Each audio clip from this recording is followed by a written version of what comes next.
Folks, what a show we have for you today with one of our all-time favorite returning guests, the incredible Paul Gannon from CheapShow. And Paul's the best. We have a great time talking to him. If you want to see a video version of the show, go to patreon.com/lateandnight and sign up at any tier. You get video versions, you get ad-free episodes, and if you sign up at the $5 a month tier or more, you'll get a special mini-sode every week as well. All right, as always, thank you for supporting this show, and enjoy this episode with one of our dear, dear friends.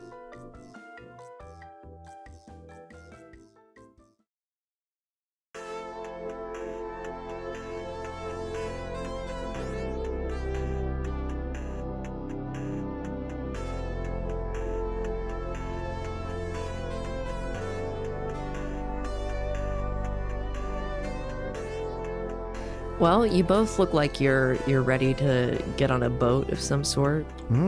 Could be a love boat, could be a party boat. Whatever the boat is, I'm the captain. That's all you need to know. Oh, and That's it right. does say captain, too.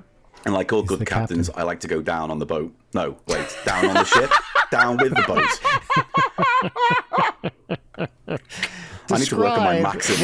Wait. Can we, Paul, describe your technique? In terms of filleting large ships. Okay, that was not the gender of the boat that I was assuming, but I'm willing to listen to. Basically, whatever you you want start at the aft and you make your way to port. That's all you really need to know, really, when it comes to that. And then you Hell work yeah. the anchors at the same time. What the fuck? Personally, I like to start with an extra large bottle of champagne to break upon. Yeah. That's it. right. A bit of You take romance. and then you crash it, Yeah. right? Yep. And then you let it lube up the boat. Well, you got that salty brine. It usually does the job for you. You just got to get it into a kind of foamy Think of myself consistency. as somewhat of a salty brine. Yeah, well, that's true. And again, that's also the name for your next album. Yeah, salty Yeah. brine. What was the name? I had it wasn't Slippery When Wecked. Because I also approve. I do like that one. I had a good wecked one the other day. Rode hard and put away wecked. Well, there is Nice. that. Yes, There is I do nice. like that one. There was Oh man, there was a really good one. I can't remember now. I should have I written tell you it what, down. you take all the time you need to get there, and we'll just wait, and you can edit that Yeah. out, right? Great, We'll sit here. great. For my series of solo albums, which will never come out under my own name. Probably for the best, to be fair. Legally, I reckon that's a good idea. Yeah, I like people who put out stuff and say things like, "Are you sure you can handle this? Right? Are you ready? This is going to change your mind." Some people say this seriously, like you're not ready to hear this album. This album is so advanced that Yeah. most people are going to hate it. Oh, you mean like when Human League released the album Human? Is that what? Did they say that? Literally, yeah. There's a funny story behind that, which I'm not going to get into now for various boring reasons. But effectively, when the album came out, all the reviews were, "Why is this so hackneyed and dated?" And the lead singer of Human League went, No, actually, just we're way, way, way ahead of the curve, and it's going to take a while for you to catch up on this. However, if there's ever an album that screams 1996, it is Human League's There was Human. a Humid League album in 1996. Oh, sorry, not 96, 86. But I will add to that by saying, Okay. yes, there was an album in 96 where they had What? two big hits in the 90s in the UK. Tell Me When, and I can't remember what the other one was right now. I had no idea that Human League was active after, 1988 or something. I mean, many would argue they weren't after their first album. yeah. But, they kind of dipped in and out, and then they had the 90s revival. And then after that, it was all the kind of school disco stuff that kept bands like that alive in the UK, where it's like, oh my God, we're all going to dress up as school kids and go back to our past and Yes. listen to the music we listened to, even though you were 19 at the time, and those school uniforms are probably still not that old. Do people wear? It's still a thing, right? People in UK schools will often Schools, wear yeah, no, they're uniforms, definitely still a right? thing, schools. In a normal, and I know you use the term differently, I'm going to use it as Americans will understand it, a public school. Yes. Public school attendees will wear a uniform. Yeah. It's that whole adage of, not adage, it's that whole idea of, if everyone dresses uniformly, then they're a blank slate to teach, right? No one can add any identity to themselves. We don't want that in British schools. Yeah. We just want everyone to wear their blazer, tie, and look smart. And for God's sake, tuck your shirt in, Paul. Also, I got told off a lot because I didn't like wearing my blazer at school. So I'd roll the blazer sleeves up to here. And many people thought, obviously, I had a Miami Vice fixation, but it wasn't that. But I did rock that look. It's okay if you did. I mean, I did. I like the idea of a young upstart Gannon rolling his sleeves up. And I was cool. Like Human League, I was ahead of the curve by a fair few years. Now, Paul and I were briefly discussing before you So joined rudely us. barged in. Yeah. Before you interrupted our good version of this podcast. Paul is dressed as Captain from a pop act. And I'm curious, Leighton, do you know a pop act? Captain and Tennille. There we go. There you go. So Fuck she does you. know. Okay, There I'm just you making go. sure. I don't know. That's a 70s act, maybe into the 80s, early 80s, right? Oh, that's pushing it, but but definitely that's a 70s. probably pushing it. Yeah. Yeah. What was and- their big hit? Come on. Is it Love Will Keep Us Together? Yes, which Right. is a bop. It's a great song. It is. Yeah. Yes. Written by Neil Sedaka, if I'm correct. That tracks Maybe. because I assume everything from the 70s was written by either Rod Stewart, Neil Sedaka, or Paul Anka. Yes. Yeah. Sedaka was a Or dirty Carole little King. man. Carole King's the other one, yeah. Sedaka got everywhere. If you were in the music business and you looked under a sofa, Sedaka was there like a cockroach with 18 songs ready to go. That's a Doc Roach. Yeah. Wait, were Captain and Tennille, they were American, right? Were they? Yes. Right. She was a singer in another band, which I can't remember the name of. He was the keyboardist for the Beach Boys. Oh, really? Whether it was on tour or something like that. But they came together because she toured with the Beach Boys and sang on a few of their shows live. They met up, got together, formed an act, got married, and then apparently never slept in the same bed together. Uh-huh. Hey, that honestly, not a bad choice. Is it? Would you float that idea to your wife? I do because Do you? I do because, and I think honestly it can be a good thing, especially when someone, if not both people in the couple, are snorers, Right. and sharing a bedroom means bad sleep. So But you could be gaslighting her to say you're a snorer. no, I'm and definitely that's why gaslighting her. Yeah, To be okay. clear, absolutely. No, you're Fine. not.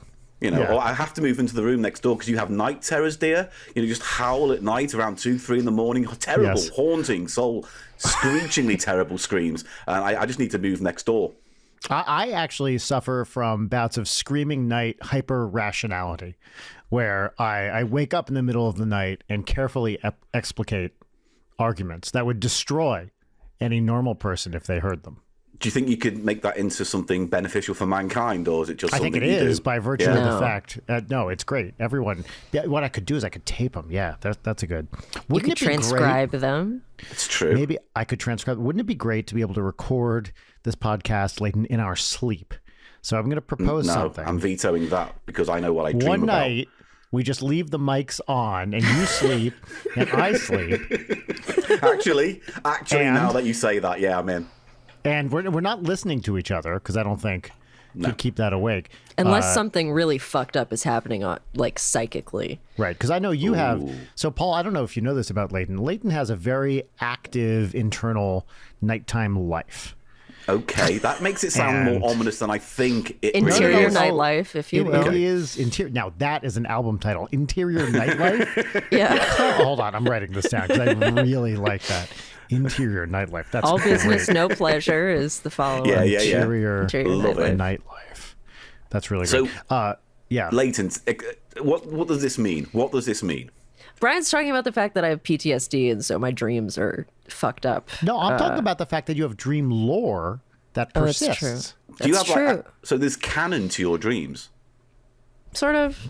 There's I'll dream something, and it's building off of lore from okay, dreamed this same place and situation 3 years ago. Oh, okay. and We're 3 back. years ago.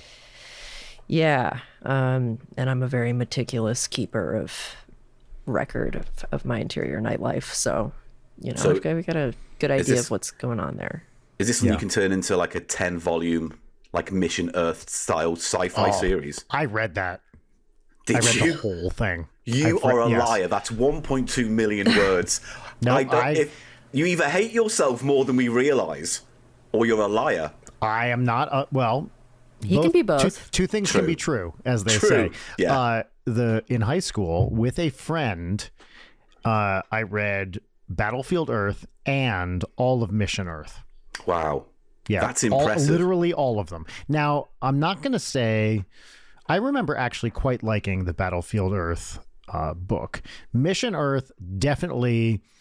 It's fucking 10 volumes. It's insane. I think I liked most of them, but I was definitely ready for it to be over. But I was like 16 or something at the time. Did you know there's an album that goes with it? No. What? First of all, Leighton, you know what we're talking about, right? Yeah, of Okay, course. great. Battlefield It's- Earth. so- Yeah. What are your thoughts on the movie adaptation of? Well, for those of you who don't know, seen better. these are L. Ron Hubbard books. Battlefield Earth is a very long, but it's like over 1,000 pages, and then set in, if I remember correctly, a totally different universe, etc. There's the Mission Earth Decology, which is a 10-book series about. I don't even fucking remember what it is. Like, I literally couldn't tell you anything about this book or this series. So, okay, that's setting the scene here. These are L. Ron Hubbard science fiction works. So apparently what happened was he asked a reasonably prolific songwriter to create a concept album based on all 10 books. Wow. One album covering all 10 books. Who do you think he would reach out to based on the fact that this is about 1987 this project happened? Let's see. And he is American. Very much so. In 1980, I mean, if he's going for the peak of 80s, I would assume he would first, because he's a megalomaniac, reach out to like Michael Jackson or something, just pick the biggest star See, of that the would have been 80s something to listen to. and do it. It's not Jeff Wayne, is it? No, See, that sadly would have not. been a good choice. Visually, imagine. Oh, I don't even know what to. So, visually, this person looks like one of the assassins from The Matrix 2. If that makes any kind of visual cue for you. Yep, the white guys, White hair. right? Yeah. Albino-esque looking almost, I think they would Yes. say. Visually, Yeah. who looks like that? I'm saying this as if you might even know the answer. I mean, I only found out about it through this album. Okay, I don't know. Just tell us. Edgar Winter. I don't know who that is. Oh, okay. So him and his brother were huge pop sensations in the 70s. They were kind of progressive British? in their various... No, American. I don't have all the details to now, but Edgar Winter was kind of the lesser-known brother, but kind of had more variety in his back catalogue. And he was in and out of various projects in the 70s and 80s. And this was the big favour he did for... Hunter S. Thompson, whatever his name is, who does Scientology. L. Ron S. Thompson. Yeah. Anyway, Can you imagine if that man had invented Scientology? It'd be Be very different. It'd be so much more fun. I'd consider joining that. Yeah. I'm just looking for the one good cult to accept me, and I'm in. Oh, no, I'll start one. You're in. As long as you're going to pay. What money or like No, sex. moral payments? It's all sex. Okay, that's fine. I mean, you see what I'm like with a boat. So, I promise you, I'm very reasonable. I don't expect that much. I'm easily spent. good, because I'm much of a kind of people person. I'm an ego pleaser. That's great. Low standards. That's what I'm willing to offer. Good. Okay, is this album available? It's hard to. It's not on Spotify. If you really, really want it, you can get vinyl on eBay and things like that. I have considered it because it's a very, very strange album. Whilst I do not endorse anything Scientology says or touches, this album just appeals to that part of me which hates myself and will listen to bad music willingly and for fun. Paul, what is your from maybe slightly before this, from the 70s or the 80s? What's give us some of your Gannon's Picks is the name of the segment. What are your weird music picks that you want us to hear? Song albums and things that maybe from the 70s. See, here's the thing, though. Up until like the mid-90s, I was just not interested in music at all. I blame my mother for doing that because she was obsessed with ABBA, so the only music listening in the house was ABBA Gold, the double album thing. That's the only really real music I listened to until in the late 80s she got into all the stock Aiken and Waterman stuff. You know, Kylie Minogue, Jason Donovan, Sunita, Big Fun. Loads of people listening right now who have no idea what I'm talking about. But once you've heard one stock Aiken and Waterman song from 1989, you have literally heard every single stock Aiken and Waterman song. Rick Astley is probably the one most people will know. So no, I was against music until Britpop exploded. So my music taste really did start in the 90s when I got into like Ben Folds for the first time, and Blur, and Bare Naked Ladies, and most other bands beginning with B. It's not an intentional thing. It was just you started with out. A. True. True. Thank you for getting me out of that one. And Astley. Yeah. But I still do tend to find out that there are albums that I have that people go, why have you got that? It's awful. The only one I can think of that springs to mind is a Welsh band called Ether. Okay.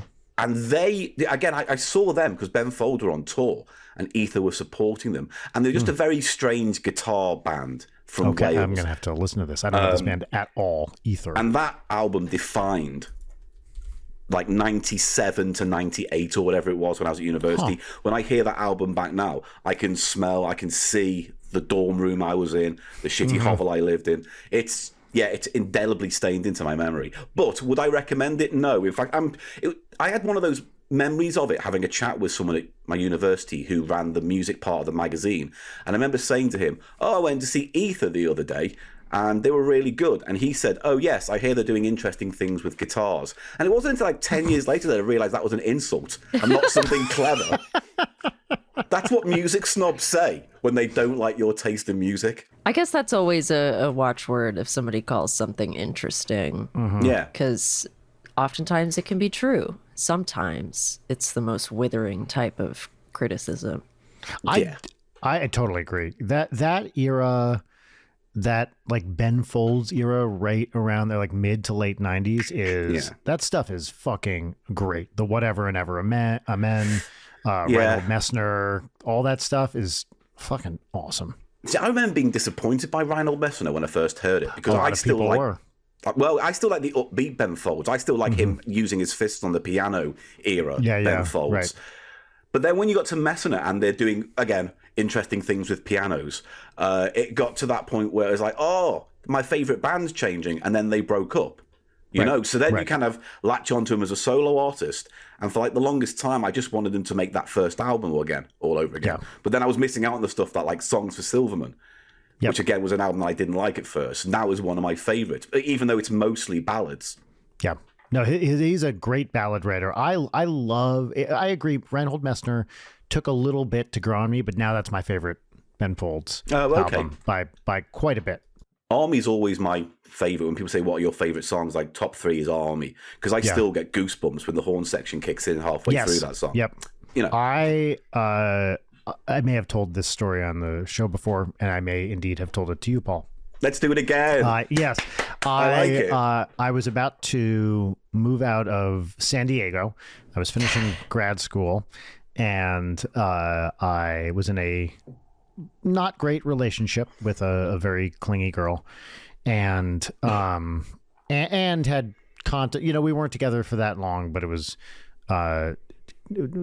she latched on pretty quick, and I knew I was moving to Boston, and at one point when, you know, our breakup was imminent, but still being quote unquote young, and by young I mean older than Leighton is now, it's nice to be a benchmark, isn't it, Leighton? Yeah, right. It's nice to be a barometer of something. Yeah. Well, no, in the past few episodes when guests will mention what they were doing in 97, I'm just like, you know what? If Brian's going to let this one slide for me, then I will not. I'm not going to say anything about the status of my existence in that year. I mean, partial is the answer, right? Partial, yeah. Anyway, I was, with this girl and contemplating how to maybe and the relationship, and I played the song "Don't Change Your Plans for Me" for her as like, hey, Wow. you should listen to this song. This is a really good song. Like, let's really listen to it. Like, I think we should. Did you pick that up in On the Nose 101? Yeah. And in case it's not obvious from the title, for those of you listening, it's "Don't Change Your Plans for Me." Like, I'm going to go do my thing, you go do yours. And shortly after that, and I don't think it was right after that, but it was within the next few weeks, we got into a big fight about something else, a story I have told on this show. And then I did break up with her. But my subtle hint was ultimately successful. I don't know. Well, I guess worked. the phrase "Why can't your alone time include me" could That's just as easily be another Ben Folds song. Yes, Yeah. that is something she said to me about. So I'll tell it's been a long time since I've told the story on the show, and we may have many people who haven't heard it. The short version is we'd been dating for about a month, and I, being in grad school and writing my thesis at the time, needed some time to work, and also I was in a band and blah blah blah. And about a month into our relationship, she says, Brian, actually I have a problem here. I don't think we're really spending enough time together. And I said, oh, okay. Well, everything okay over there? Huh? Just a random beep. The mysterious beeping. Don't worry about it. Great. I'm not worried about it. probably a poltergeist. We're fine. Yeah, just your usual poltergeist. Poltergeist is more exciting than what I was going to say, which is bomb. Oh, okay. Yeah, no. Let's go with poltergeist then. Maybe that poltergeist is the bomb. The poltergeist has a bomb. Has a bomb. Ooh, that's a scary idea. I'm doing this under duress. It's Now what Alfred that's- Hitchcock always warned against. That's a movie. Poltergeist with a bomb. Right? Anyway, so she said, I want to spend more time together. And I'm like, well, actually, I need some alone time because I'm in the middle of kind of a very hectic thing in school right now. And she was like, oh, I hear you. Not lesson learned, but I hear you, message received. I know you need your alone time. The only question I'm asking you is, why can't your alone time include me? Okay. Yes. That's the sentence no one needs to hear. Yes. And that relationship, yes, ultimately doomed and definitely for the best. We were probably only together maybe 4 months tops, probably closer to 3. Well, Was she's this here the tonight. I've got her in this room here. Oh, believe me, I have often wondered. Now, this was more than 20 years ago, but it was in San Diego, which is not far from LA. I have often wondered, does this woman have any idea? Like, did she follow me at all? I don't even know. I don't know. Have no idea what happened to her. We totally broke off contact. But sometimes is this the type of person that's going to like just show up randomly at a show or something someday? And would I even recognize her? True. Is this the same girl who you had the kerfluffle with over the band that you were playing with? Where? That is correct. Which was in fact Ben Folds related. Okay, that's where I thought you were going with it. No. Well, there you go. Should I tell this story again? I've told it You on the could show, do but it it was briefly. a long That was time hundreds ago. of Do it. episodes ago. Okay. Do it I'm with really good at Paul. nodding along. Yeah, this with was stuff. hundreds of episodes ago. It's such a great story. Okay, I'm going to try to condense it here. So we start dating and like 2 months in the future, and this is maybe we've been dating a few weeks at this point. Her birthday is coming up, and it just so happens I have a gig that night with my little bar band, and I tell her months in advance, at least a month in advance, probably more. Hey, for your birthday, actually I have a show that night, but let's go out to dinner the previous night. So she's like, yeah, cool, great, no problem. We go out to dinner. I spend a lot of money on this dinner. It's a very fancy dinner certainly for my budget at the time. The next morning, she's already mad because it's her birthday and we're not spending the night together. And I was like, hey, I'm really sorry, but like we kind of talked about this, and you please come to the gig. I'll get you as many free drinks as you want or whatever. She was also mad. Well, anyway, so we go to the gig. She She stands in the front row, and this is in a bar, so front row means just like next to the little stage, which, by the way, was an L shape that went around a pool table because they couldn't move the pool table. That's the type of environment we're talking Priorities. about. So she's standing in the front, right next to the stage, like mad, just staring daggers at me the entire time. By the way, every single one of my friends does not like this girl because she's mean and standoffish to all of them.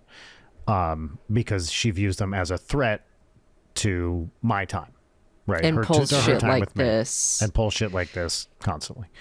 And has hinted in the past that my friends are bad people that I shouldn't be around.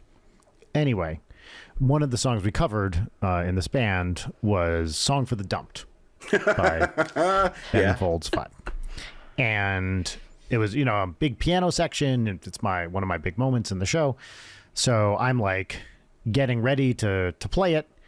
And my bandmate Rusty is introducing the song. And as I'm like getting ready, what I see is this girl just like walk out. She just leaves the bar. And I'm like, what the fuck? That's my big song. My girlfriend's leaving. And we finish the show. Go back to, we load out. It's like 3 a.m., whatever the fuck it is. We go back to my place. She's like so mad she's not even talking. She's so fucking mad. And I'm like, what is going on? Mad. It's like, okay, fine. Go to sleep. I wake up. She's already up. She's sitting up in bed, mad. And I was like, you gotta tell me what is going on here because I literally have no idea what's happening. And she's like, you heard what he said. No, clearly I don't know what's going on here. She's like, what Rusty said when he introduced that song. No, I didn't hear it. I was like getting ready. I was doing stuff. I don't know what was going on. She's like, you know what happened. Like, humor me and pretend I don't, which I don't. What did he say? She's like, when he was introducing that Ben Folds song, he said, this next song's for everyone that needs to break up with their girlfriends, like Brian. And I was like, what? He did not say that. And she's like, yes, he did. No, I know Rusty. He's a close friend. He would never. That's an insane thing to say. He would never say that. He said that. She's like, call him. It's 7 a.m. Wow. We loaded out at 3. Call him now. I'm not going to call him. Call him. Okay, fine. Ring. It's like, hey, dude, I'm so sorry. And by the way, he's definitely still drunk. He's like, it's been a late night. We just played a show. Hey, I'm here with insert girl name. Did you say this thing? And he's like, the fuck are you talking about? No, I would never say. What are you doing? It's like, that's what I thought. Click. Huge fight. We break up. That's it. We're done. Huge fight. Couple years later, I'm back in San Diego, hanging out with the fellas. And I'm like, dude, do you guys remember that awful girlfriend? And Rusty, do you remember? She thought you said this next song is for everyone that needs to break up with their girlfriends like Brian. Can you believe she thought you said that? And Rusty goes, yeah, I said that. I absolutely said that. You needed to dump her. She was awful. He was merely the spark that ignited the flame that created the opportunity for you to have that moment of breakup. And like a true friend, he saw that I needed to take an action I was not taking, and did a brother a solid. So. Sometimes you see a homie suffering with it, and everybody sees it except for them, and it's like, oh my dude, God. Dude. Yeah, because some friends would jump on the grenade for you. All he did was kick it in her direction. Yes. It's kind of more of that movement. And the crazy part, the factors that had to align for me not to hear him say it, and I genuinely didn't, is nuts. Because I guarantee you, if I had heard him say, I mean, I would have kept playing the show. I am, if nothing else, a professional. The show must go on, et cetera, et cetera. But I would have okay, probably, I'm sure the end result would have been the same, but it would have been quite a different conversation. And I doubt we would have broken up the next day. It probably would have dragged out for a lot longer. And instead, you unknowingly gaslit her with the help of your friend Rusty. I did. It was, but unknowing gaslighting is not gaslighting, I might say. Right? That doesn't stand up in court. I'm allowed to use gaslighting however I feel. Welcome to Late at Night, which is a show of which gaslighting is a cornerstone. No, it's not. That's. I mean, I've heard it's part of your MO. That's Brian Wecht, gaslight extraordinaire. Gaslighter and gaslightee, if I may. Latent Gaslight with Brian Wecht. Ooh, I do like it.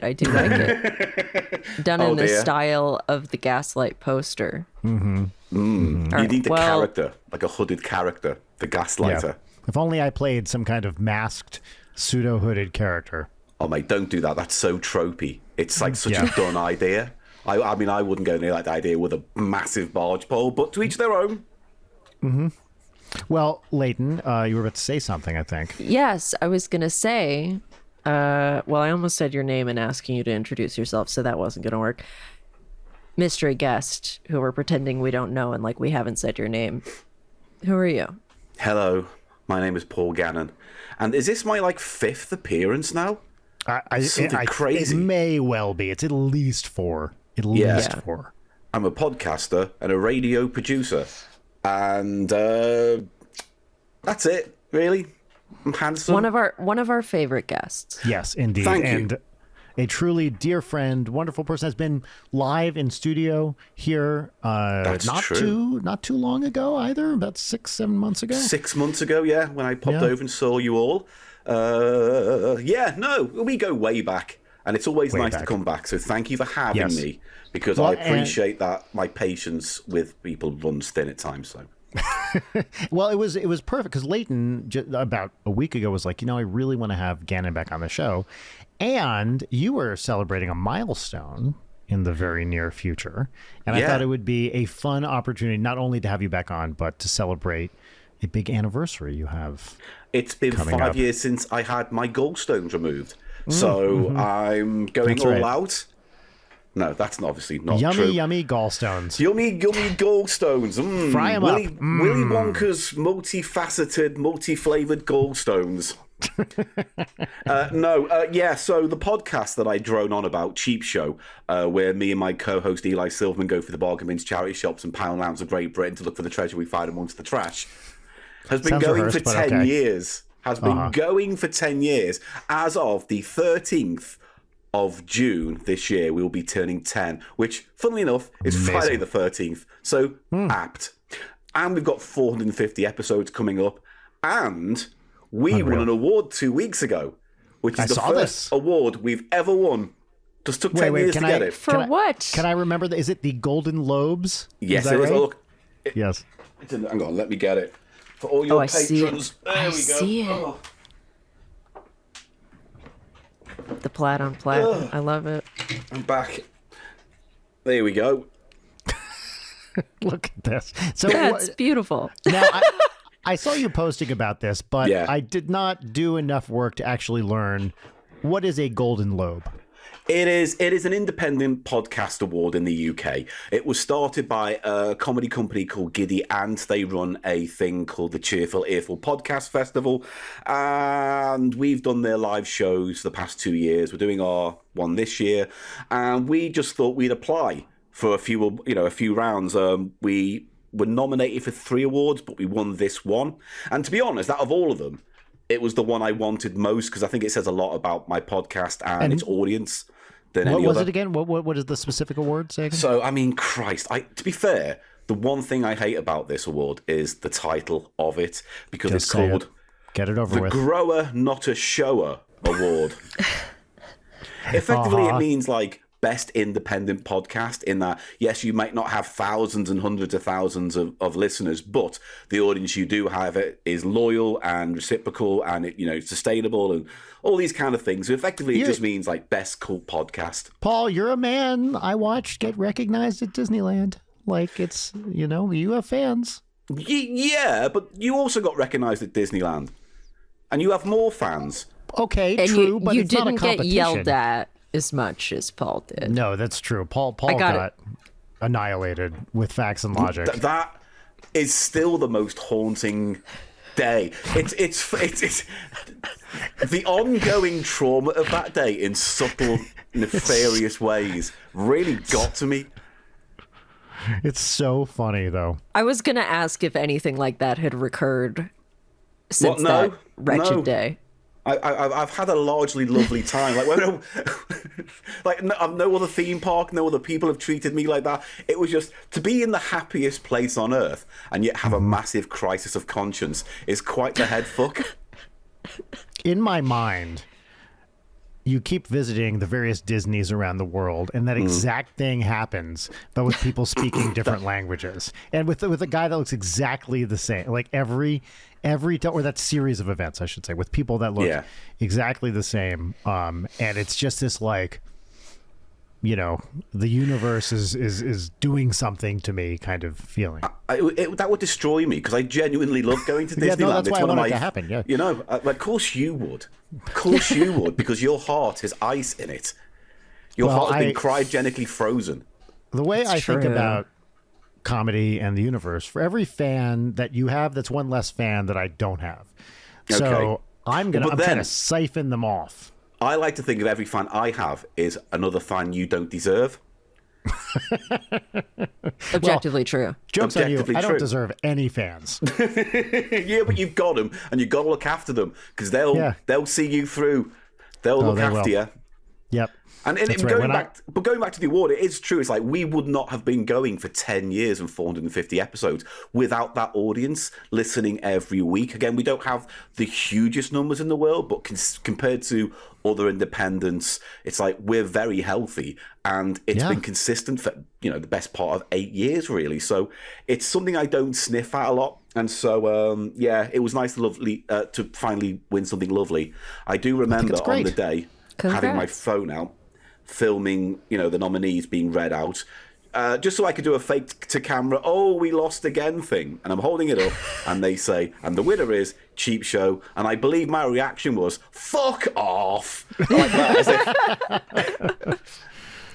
And then me, the only appropriate reaction. Yeah, well, it was because I still didn't. I even went on stage and said, this isn't right. There's a bit of a mistake here, right? Okay. Well, no, that's very thankful. And then Eli and I did forward rolls and a bit of karate on stage, and then we just left. So you were actually at the ceremony? Yeah, it was at this nice venue called the Clapham Grand, a nice kind of old ballroom theatre-y kind of space. So it was nice, big stage, lots of people there, comedians of higher levels than us. Like we were up against, I don't know how well you both know British UK comedians, but like we're up against Frank Skinner and a guy called Harry Hill.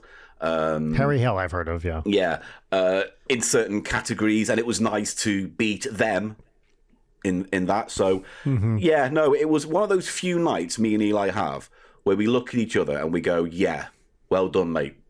And we don't... You guys deserve it. Like, it's... I know, it sometimes it can be hard. It's hard to get a compliment sometimes, but you guys are especially the best. From you, by the way. Well, that's because I don't mean it.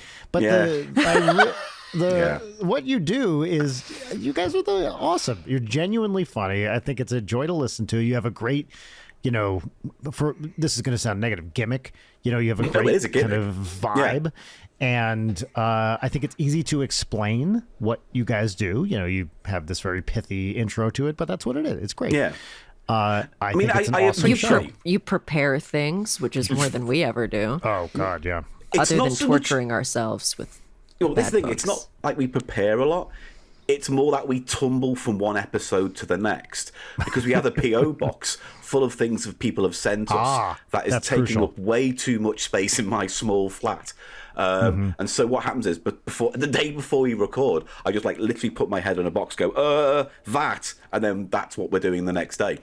But yeah, Yeah, no, we're thankful. We're very lucky. And even though sometimes it's a hard sell because it's overly vulgar, very rude, almost gynecological at times, definitely scatological, surreal, nonsensical, full of characters that aren't funny, segments that go on for too long, thoughts and opinions that should be denied, ignored, and outright hated.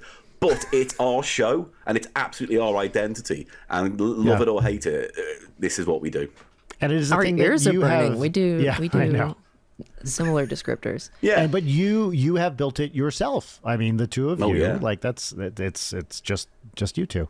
But that's the game in general, isn't it? It's like that. Yeah. It sounds, disparaging to say, but anyone can make a podcast, right? Anyone can talk into a mic, and that's fine. Yeah. The hard thing is finding your audience. It's the social media. It's where do who do you reach out to? You're competing with networks. So if you're a small podcast starting out and you're seeing all these other podcasts where they've got cameras set up and they're filming things, it's like to compete with that is really hard. So any small podcast that can find an audience, whether that's a couple of hundred or a couple of thousand, have done a job somewhere on the line that's done it right.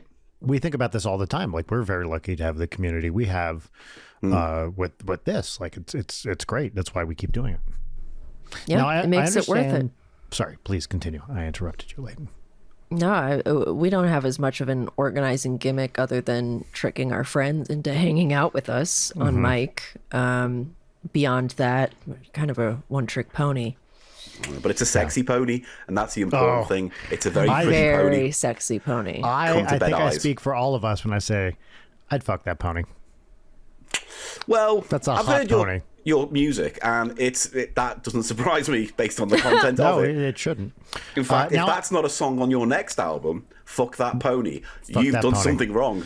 Feels like that might not be a song on the next album, if I'm being Well, honest. if you want to miss out on Dan money. would totally go for it. He loves that kind of big Yes. swing from Yeah. you. Always says Another- yes to that kind of concept. Yep, another rejected song idea. Usually, I have two types of songs I often pitch to the team, which is not just Dan, it's Jim Roach. And they fall into one of two categories, either too good or too funny. And both are rejected. Right. So, unfortunately, yeah, I'm batting 0. So where are you thinking the pony sex song's going to go? In the too bad or the too good? I think it's too funny. Oh, okay. Too Well, funny. we'll see. I mean, I was thinking it could be quite touching, and you could, for once, It's take gonna be the a lot of subject touching. seriously. Yeah, trust me. There's gonna be How plenty many of touching. hands does it take to reach your heart? Oh, yeah, that's right. Okay. I like that a lot. That's very, very, that's We right. could Yeah, get we're get all a on the nice same page with this. Thank you. Mr. You know, Mr. Hands reference I'm in giving there. you a carrot. Yeah. Right? Check out this carrot. Stallion, your body is small, but you got the dick of a stallion. Now, It's not just can a I pony. ask you It's a a pony with the question? dick of a stallion. Yeah, I am taking questions now, actually. Yeah, so yes, you may ask me a question. Now, let's settle down and drink some red rum. Horse, or other horse-related things. That isn't just about the penetration. Work up to that in the Now song. you've lost me, I gotta say, honestly. I was gonna ask you. Now, I think you had some interesting or notable guests very early on in CheapShow. Is there anyone in particular that maybe was there from the outset trying who to is worth think. mentioning? Well, we had this guy from Goldie Looking Chain on, a guy called, and I love Goldie Looking Chain, a great Welsh comedy hip-hop band. Yeah. They Guns were don't really kill good. people. Rappers do. Right? Yeah, a genuine classic. Bainsworth Express is also another one worth checking out. No, I can't think of anyone. We didn't really have anyone at the start who was a big enough name to really help us get that initial audience. It would have been nice. That would have been nice. People wouldn't have it? ideas above their station about where they think they are. No, all I right, thought yeah, that was indeed. a jaunty little flip of the cap. The Yeah. disrespect. I love it. Thank you. It was a mistake, but I made it work, which is basically my career in a How nutshell. how often are you rocking the captain hat? It's something. Well, okay. So the reason why I have it at all is because me and my partner the other day, because it was really nice weather, we just travelled out of London. It's a first in Britain, actually. Yeah, it was genuinely. A lot of people get shocked when good weather comes out in the UK. They're just standing around at the sky with their mouths open, not sure what to do next. But we went out of town. Bluish hue up in up above them, and they're like, "What the fuck is this? What the fuck's all that? What's that yellow thing and the circular yellow thing?" Yeah. No, we went to a place called Marlow, just up the River Thames, and we got these hats so we could get on a rowing boat and go up and down. And my partner had a little sailor hat, and that's what we did. Mm-hmm. Now, is that the same? Wait, are the sailor hats for you guys the same as they are for us? No, I don't think this has any real authority to it at all. I don't think I could just waltz onto a submarine with this and start throwing my weight around. I was coming off a long international flight, and at the time I was wearing a coat that I bought at a military surplus store, which had it was like a long ankle length pea coat. Very nice, very warm coat, and had some kind of military something on the sleeve. And the person, I had to see someone for a transfer or something like this. And the person absolutely gave me special treatment because they thought I was in the Air Force or whatever. And by the time I realized what was happening, by the time the Valor had been mostly stolen, it was too late to do anything about it. But they gave me some preferred treatment for being in the armed forces. You should do that more. Stolen valor gets you some nice perks. Oh, look, famously, I love stealing valor. You put some valor in front of me, I'm taking that shit.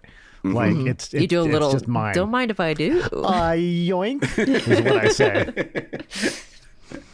Yoinked valor. Maybe just get a bunch of different get a load of different costumes to wear. Policeman, construction worker. These are surgeon. So hot. Yes, absolutely. Yep. I bet you would love. Nights. Yeah, I bet you would love to do brain surgery if you could put yourself in a position to operate on someone's brain. I guarantee Brian would be up for it. And I feel I wouldn't even need to study it, and I'd be great at it. Yeah, that's the thing. Is I kind of feel like I'd have a knack for it. I'd be like, that looks wrong. Let me fix that.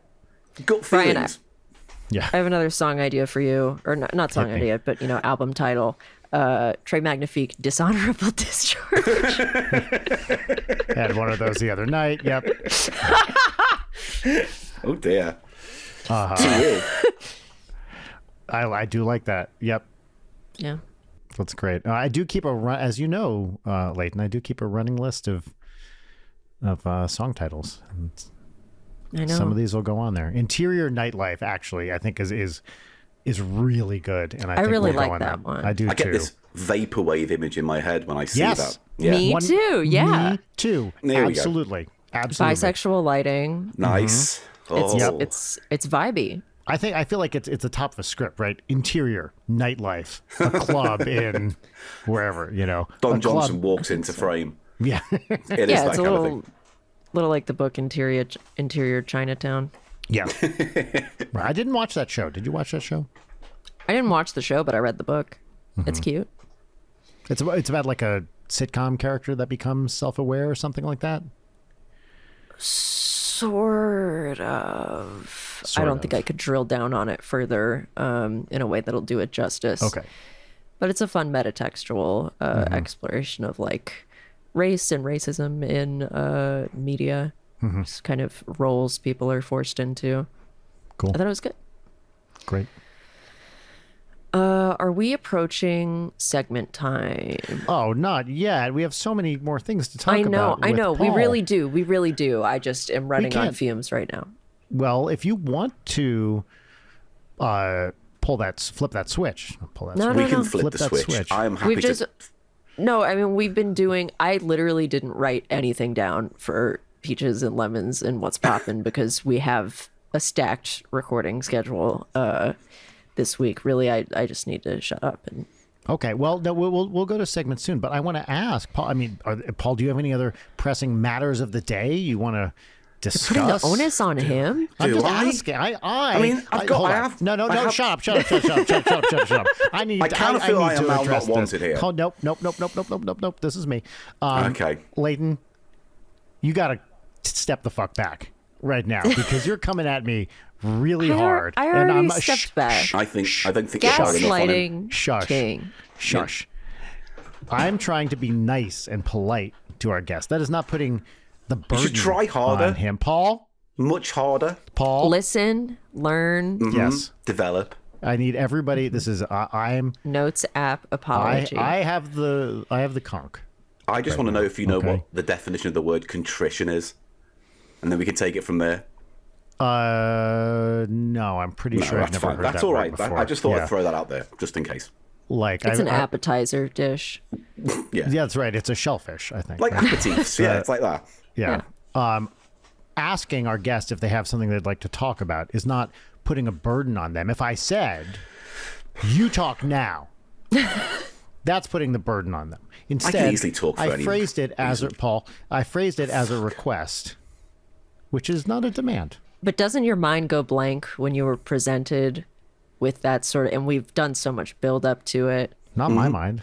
I can talk about anything forever. I mean, that's my problem. I know that. Well, see, Paul is a famously wonderful talker, and I feel like giving him. You can take the word an- wonderful out of that.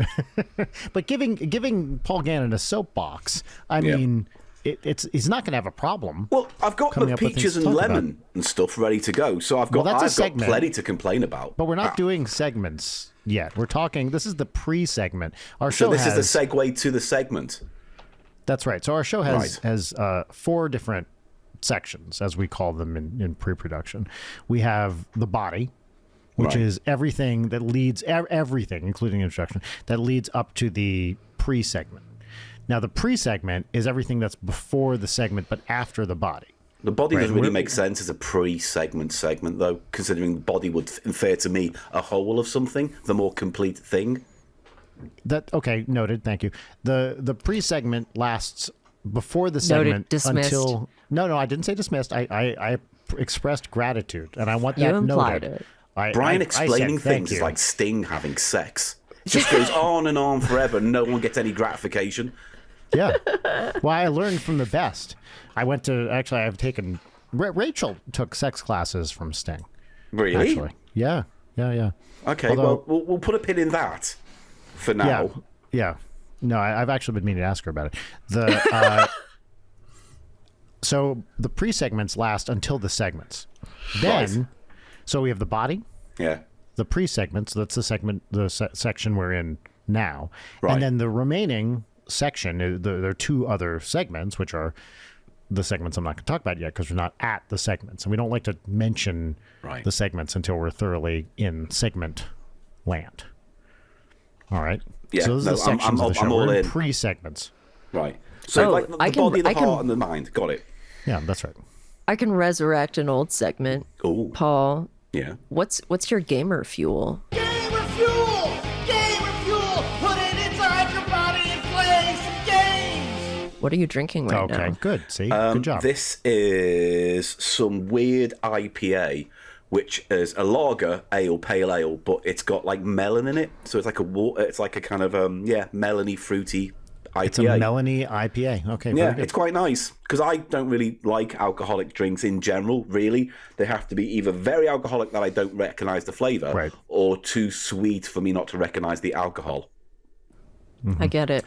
So this is Well, that's sweet wonderful gamer fuel. enough. It does all right. What's your gamer fuel right now, Layden? What, Yeah. what are you imbibing? Water. Water. Yeah, me too. But I'm doing it in my stylish Your cool PBR cup. That is a nice cup. I'm still in the mind that I actually really like Pabst Blue Ribbon, and I don't know why it gets such a shitty name for itself. I agree with you. I like when you want a light, easy to drink beer and it's nice and cold. Yeah, I think it's great. yeah. It's I agree. weird. It's nostalgic too. Like I don't like beer, but you know, The worst thing to happen to Pabst Blue Ribbon was when it became like hipster cool, and you could Right. buy like PBR in a brown bag from your local dive bar or whatever. Come on with that. That's dumb. I know. or when you could get like kitschy souvenirs with such as a cup with the PBR branding on it. Right. Did they like lean into the reputation of them being I a like bit this crap? cup. Is that what it Yes. kind of was? They went, oh, Yeah. okay, so now we'll be ironic about the fact that most people don't like us very much. Yeah. Did The I ever Dr. tell Pepper you? approach. Did I ever tell you about the drink I invented? So No. you know what a Boilermaker is, correct? Yes. Well, so the drink I invented, it's called a Baby Maker, Oh and dear. it's it's a pint of beer with a shot of milk dropped into it. God almighty. That's So you get the sweet, in the sour. Yeah. I mean, Right? the thing is, Baby Maker, it infers so much that I think the drink fails to deliver on. That's correct. Overall. Hey, that's the Brian Weck brand. Fine, because I've seen some horrible things. I got into a kind of cocktail phase a year ago. Me and Eli went through a cocktail phase for no real reason. Everything. Well, we just started making cocktails for the podcast. Whenever we had a celebratory live stream thing, we would invent something on the spot. So we did. I can't. To my brain, I can't recall what the ingredients were now. But we basically invented a cocktail that was designed to look like a toilet. So you had to drink it from a white ceramic mug. The drink itself was like yellowy, pissy kind of whatever. I don't know what it was now. But then we had like what was it like? It was like you know what you should do? Put some grenadine in it. Well, we did put something that turned it blue, which ended up making it look like you just put like bleach down there as well. And then it was the garnish was a little bit of tissue paper draped over the lip of the mug. That's very nice. Yeah, Very good. edible tissue paper. Yeah. It actually tasted all right as well, to be fair. We used, what do they call it? They call it the barman's ketchup. What is that? What is it? Bitters, you know. Bitters. Yeah. Barman's I like ketchup? calling it the barman's ketchup, I've though. never, it's like Angostura bitters. Yeah, that's it. Angostura bitter. They call that the barman's ketchup because it can improve it. Anything can be improved with a few dashes of it. That's the idea of it. I've never heard that before. See, aren't you glad we didn't move to segments right now? Leighton, that we're having this discussion. I'm pleased. This is great. I'm glad it worked out for us. I have a question for both of you. You have to come up with a cocktail on the spot that includes the ingredient a dollop of mayo, and you can't lean into making it gross. You need to make this as palatable as possible. I know, Brian. This is the challenge. If I told you guys to make it gross, easy, but I feel like it's harder. You gotta Nope, you gotta I got think. it. I'm already done. Right. It's called a whiter Russian, and it's vodka, Kahlua, and mayo. You see, no. For me, if you're going to do this, it has to be a shot. And I would argue it should be a shot of something like, what's that horrible stuff that tastes of licorice that I actually really like? Absinthe? No, not. I mean, I like absinthe. I know what you're talking about. Oh, fuck. It's got a German name. Like Jägermeister. Jägermeister. Yes. Shot of Jägermeister with a dollop of mayo on the top and knock it back. I think that would work. Okay, actually, that you know what? There's a passing chance that could be good. Yeah, I think they would kind of cancel each other out flavor-wise in your mouth. That's what I'm hoping. I do wonder, you know, it's not unusual. In fact, I like a drink made with egg whites, right? Yeah. Like a whiskey This sour. is where I was going to go with it, whites yeah. are very good. So what if you, instead of egg whites, put mayo in?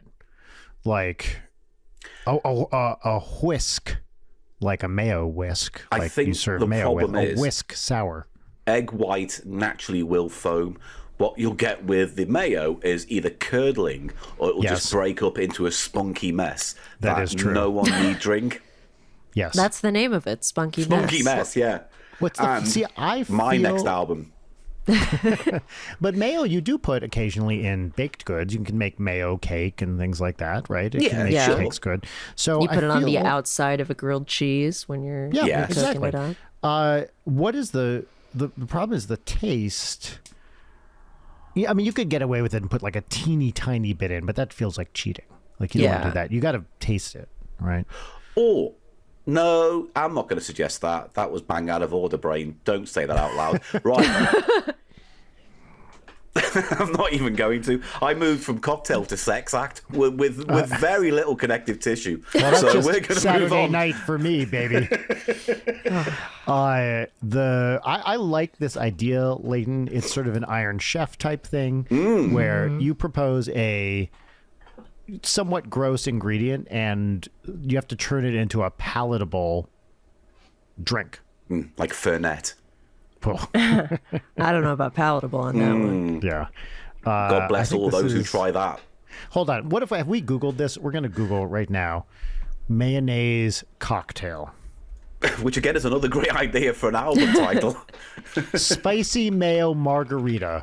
Right here. Oh my God. There's one on the Hellman's From site. the Hellman's website. Of course What? it's from them. It has a 3.0 rating out of 3 reviews. And the ingredients are tequila, triple sec lime juice, and spicy mayo. This is insane. Do they run it round the rim? How is that even what do they do to it? Well, I'll read you the instructions. Thank you. There are 2 steps. Whisk, like I said, together tequila, triple sec, lime juice, and Hellmann's, all rights reserved, or Best Foods, all rights reserved, spicy mayonnaise dressing until well blended. Step 2. Coat the rim of glasses with additional Hellmann's, all rights reserved, or Best Foods, all rights reserved, spicy mayonnaise dressing. And then, so you coat the rim with it as well, and then dip it in salt if desired. Add ice to glasses and fill evenly with margarita mixture. Serve immediately. Cheers. Chef's tip, must be 21 or up to drink. Yeah. Serve immediately, leave immediately. There's an even worse tip here. Do you see this for... do you see this, Leighton? For a virgin spicy mayo margarita, whisk together 4-ounce lime juice, 2-ounce orange juice, 3 tablespoons agave syrup or more to taste, and 2 teaspoons of Hellmann's spicy mayonnaise until I can see it. There's like blended. a creamsicle adjacent. I guess. My result that I hate is that there's a picture of a shot that involves mayonnaise, but squirted out of a bottle, and it looks like a tapeworm in a glass. Wait, no. That is a cocktail as well. There is one called the tapeworm where you squirt mayo like that into a shot of something. Mm-hmm. Yeah. That's what I was looking at. There's also an eggnog cocktail with mayo in it. Hold on, I want to read the reviews of this spicy mayo margarita real quick. Sarah Babe says, tastes like a spicy margarita. Sorry, the review headline is surprisingly okay. Surprisingly okay. 3 stars. Album Tastes like title. a spicy margarita with a slightly oily mouthfeel. It's fine, but the fact there is mayo in it is kind of off-putting. And that's coming from someone who really loves mayonnaise, parentheses, on food. Y'all were really reaching with this one. Then... Jaguar Jenny, for 5 stars, 5-star review, just says, I would try it. Please note that it contains only 1 teaspoon of the mayo. Noted. That's probably less than what you might put on a sandwich. Many alcohol-based drinks often contain some type of cream, certainly after I get my hands on them. And then the final review is 1 star, headline, this recipe cannot be real, ! And the review is just, why? This will clog the heck out of yo arteries. Really unhealthy and gross, with several S's, AAFF. And those are the reviews. 2 of those reviews are not actually reviews. The reviews of the concept, if that's one right. could call it that. No, so I don't think that's fair. All right, now you found something else, Leighton. Consider like a Bloody Mary riff. I feel like mayo would work here. And then when you do your big old skewer of like shrimp and celery and whatever crazy shit, you can put some French fries, some like really thick French fries on it. Yeah. So There's like a ketchup-y, mayo-y mustard seed in there. I don't know. Nice. Fuck around. Some Lawry's seasoning salt. Oh my God. Wait a minute. Here's a link to something on Bar GPT, which are these AI? Yes, these are AI generated cocktails. So you just throw things at it and it'll go, here's a cocktail that probably won't kill you. This seems, it's gin, vermouth, lemon juice, mayo, and hot sauce. Okay. This is insane. And they're having an AARP sale. See, you need to make these, I think, for a future episode then. I think so too. Look at this. But what's another? Oh, in fact, here are a bunch of shots, Paul. Right. And they have the tapeworm. Oh, yeah. Look at that. Okay. Black pepper, mayonnaise, Tabasco, and vodka. Nice. Yeah. Just what I wanted on a nice, classy night out. Wait. Oh, my God. One of these is called a smoker's cough and has Jägermeister and mayo.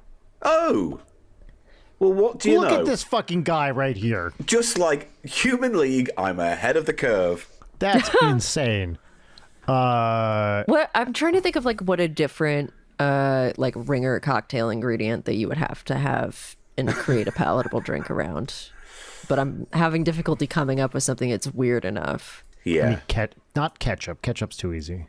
Because Too easy, there is Bloody Mary. a book that can help you. There's, what was it called? Like the Flavor Thesaurus, where the idea was it's like this book, and every page, like it has a chapter on chocolate, and it tells you everything that chocolate can go with. And then you can take that chocolate tab and you go to the page 47, it goes to avocado and all the things avocado go with. So it kind of references all the flavor. Hands have gone. What? See, all the ones I'm thinking of would be too easy. Balsamic vinegar, easy. Yeah, probably you could do something Bloody Mary-ish with that. Yep. You'd think it'd be a nice texture and something, perhaps. Mustard, you could probably get away with. You could do depending that. on the mustard. Yep. Worcestershire sauce is in Yeah. some cocktails already, like a Bloody Mary sometimes. Yeah. I mean, the big taboo is human leavings. Can you dare break the taboo of What, something of drinking human? piss? I Yeah, mean, obviously. he Yeah, already has. Look, I'm it not up. talking about piss. Piss is, we're fine. We're down with piss. Piss is always going to be your starting point with it. I'm down with my PP. Yeah, you know me. Body cocktails are going to start and end with piss. But I'm inferring some more nefarious elements. Okay, what about a thimble of blood? You see, yeah. Oh, very nice. Yep. Providing What it's does- been tested. What does blood taste like? Oh, very He says like he irony. doesn't know. The It's most kind of metallic. It's Yeah. coppery. It's very rich. It's not nice. There was those, what was it, Bean Boozled, and I had one that tasted of blood. And it does feel like someone's punched you in the mouth and your mouth is bleeding and that's what's in your mouth. It is a horrible candy, and they should be disgusted with themselves for making it. Well, this is kind of an entree into something I do want to briefly mention with Paul here, which is, Leighton, can you tell Paul about the book we're reading for our next episode? Just real quick, because I think as a UK resident, he's probably going to be especially interested in it. Right, okay. That's prejudicial to assume that he would be It is, especially but it's interested in. it's true. All right, so we do these bad book club episodes where we read a terrible book and then we talk about it, and they're my favorite type of episode to They're do. very fun. We have done in the past which books? Breaking Dawn, Angels and Demons by Dan Brown, Oh, The Da God. Vinci Code, Ready Player One. Ready Player One. I found that very- interminable, that book. Yep, you're not in wrong. good company. And so we decided to branch out for this next one and go into a particularly terrible fan fiction because it's right up our alleys. But it's the Harry Potter fan fiction, Harry Potter and the Methods of Rationality. Oh, no. By a noted intellectual kind of luminary, Intellectual. quote unquote, that we just read a book about somewhat, and this fanfic was mentioned in it. Now, I'd never heard of it, but Leighton had. And I had read a good bit of it previously. Now, luckily, Leighton, now tell me if this is wrong. I've heard it's nice and short. Is that true? It's, 600,000 words? That's a crime. That is an It's absolute... 600,000 words. We challenged ourselves to 50 chapters, and I'm on chapter 30, and I don't even know if I can make it. It's so fucking There's obnoxious. it's like 140 chapters or something. Stop right? this and just start reading Mission Earth then, because if you're going to put yourself through this, at least find something that was published with some integrity. It's so bad. It's because it's the idea is that it's a slightly alternate take, but where Harry wasn't raised by abusive parents. He was raised by an Oxford professor and self-taught. Oxford, perhaps you've heard of it, Paul. I mean, I think it's an old kind of England. Yeah, it's a thing. type of I don't shoe. really Yeah. remember. Yeah. That's right. And so the idea is that the text is meant to convey the ideas of the rationalist movement to the reader, but it instead is Harry Potter is the most obnoxious child alive, and the book is only him lecturing other people and all the adults clapping and standing around in awe. And I don't want to spoil for Brian because I'm further ahead than he is, but it takes some astounding turns. So it's like if Neil Breen wrote a book. Yeah, that's correct. I think Neil Breen would probably be less condescending about it. Yeah, well, that is actually probably true.